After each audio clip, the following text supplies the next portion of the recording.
Okay, so this is now the sixth time that I'm recording this video. So somebody asked in the comment or in the comments, how do I make myself feel this manifestation that I'm trying to manifest for myself? How do I trick my brain to feel that? And I'm just going to speak from my experience. I'm not a pro at this by any means. That's why I shared my last story, because it was the first time that I instantly manifested something. So the things that I've done personally that has helped me is meditation, and a lot of meditation and working on my inner healing. And I'm not talking about healing from my traumatic childhood. I'm talking deeper healing. I'm talking like soul healing, like generational healing or past lives healing. Really something deeply rooted within you. And it's to help you let go of this human 3D body ego and help you tap into that soul self, if that makes sense. So I'm going to give you as an example. In the last video I posted about manifestation, I manifested like a private room, and people were saying, "Why don't you just manifest your health away?" Or "Why don't you just manifest your health to be back to normal and manifest the pain away instead of manifesting like a private room?" And of course I would love that. Of course I want to do that.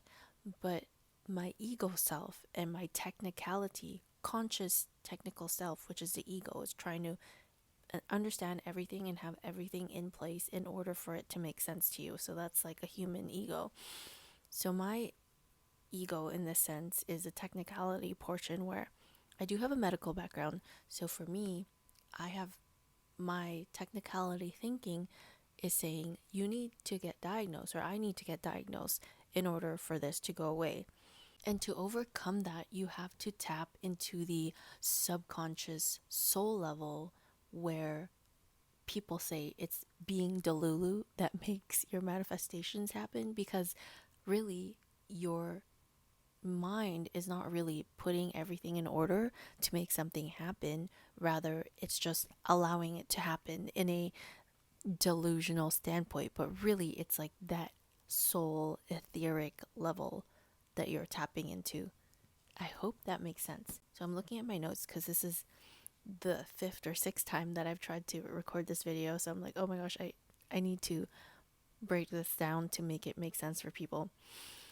So yes, one of the things that I found useful was meditation. I put in a lot of work in meditation. I do guided meditations. I work with like spiritual practitioners. I've joined group meditations, being intentional and learning how to sit in silence and getting comfortable with stillness. So I'm the type of person that when things go quiet, because I've grown up in an environment where everything was always busy, where we always had parties, where we always had people over, that the moment that the home or the environment felt empty, or like we'd have visitors for a week and then we'd have a party every day, and the moment that our visitors would leave and go home, I would feel that uncomfortable emptiness feeling.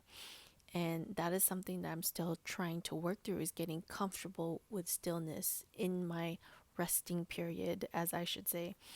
And honestly, some people can manifest just like that, or in a blink of an eye, or trick their brains really well. But for me, what has worked for me and what might work for you is going through that inner healing and sitting through meditation, intentional meditation, guided meditation, whatever it is that helps you. Um, oh, and yes, and that's what I wanted to point out is I've worked on manifestation for years and years and years and years, but my last video that I posted was the first time that I witnessed where I was in a technically 3D body, low vibrational mindset, and I was still able to somehow tap into that soul level where it happened in a few hours and very instantly. And I don't know if this is like too woo woo for people, because it does take a lot of healing and really letting go of that ego. And another thing that I found really helpful was I actually deleted any social media, or I took a break from social media that fed the ego. So for me personally, I used to post on Instagram outfit photos, and I had a pretty substantial following, as I would say, but I felt like that was feeding a lot of my ego. And I would get low key butthurt when like friends or like family wouldn't interact with my post, and it would like hurt my, I don't know, ego, as I would say.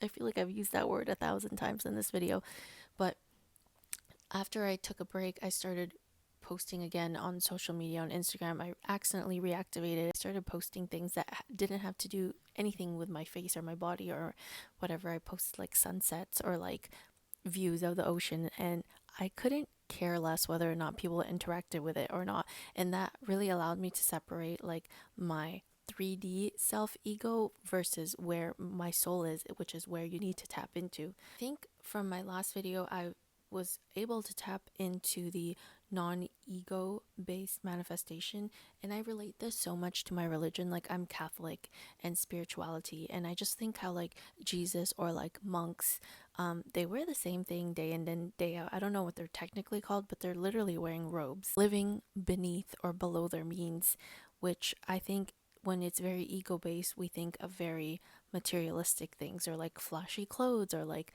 a flashy car, or a flashy lifestyle. And honestly, that's 100% normal because we're human and we live in a world that's controlled by materialism. And you obviously need material things to live in this 3D material world. Like, you need money to survive. You have certain accomplishments in your mind where it allows you to feel good about yourself, and that's totally fine. Like, if you wanted to say, for example, manifest a Porsche, and you wanted to manifest it based on, I when I get this thing, it's for myself and I don't care what anybody else thinks, but it's what makes me feel good. Like, that's a totally fine way of having that materialism. But once a third party is involved in affirming to make you feel good, that's when it's more of an ego based mindset versus a soul subconscious tapping into that like inner love for yourself. And when you tap into that, that's when you allow things to really happen and really shift. And I want to give you an example on another thing that's worked for me, which is making vision boards and scripting. Scripting is something that I've recently done, and I've seen a lot of it happen really, really quick. With scripting, I think about writing a story about myself. Like, if I was going to create a book, or a memoir, or like a movie about myself, how am I going to write this script so that the viewer or the audience, aka you or me, looking at my future self, how am I going to write it so that I get the full picture about who this person is? What is their lifestyle? Who are they with? Where do they live? How do they dress? What is their aura? How do they speak? How do they breathe? What do they eat? So this is something I've scripted for my health personally that I've seen just, oh my god, work almost instantly.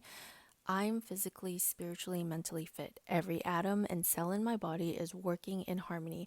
Every microscopic part of my body is healthy. I am 120 pounds, toned, fit, skin is tight, hydrated, youthful. I am lean, I eat healthy, I work out at least 3 times a week, I meditate, I'm grounded, I'm always calm. I am aware of myself, and that is why I'm always grounded. I have an amazing posture. I walk gracefully with my head held up high. I have a beautiful aura. Everyone around me and those I encounter are genuine, loving, high vibing people. And that has come into reality ever since I wrote it. So I'm personally still trying to figure all of this out, but that's why I showed my last video, because I was like, oh my god, it's so instant. But I really hope that this video was helpful for you, and yeah.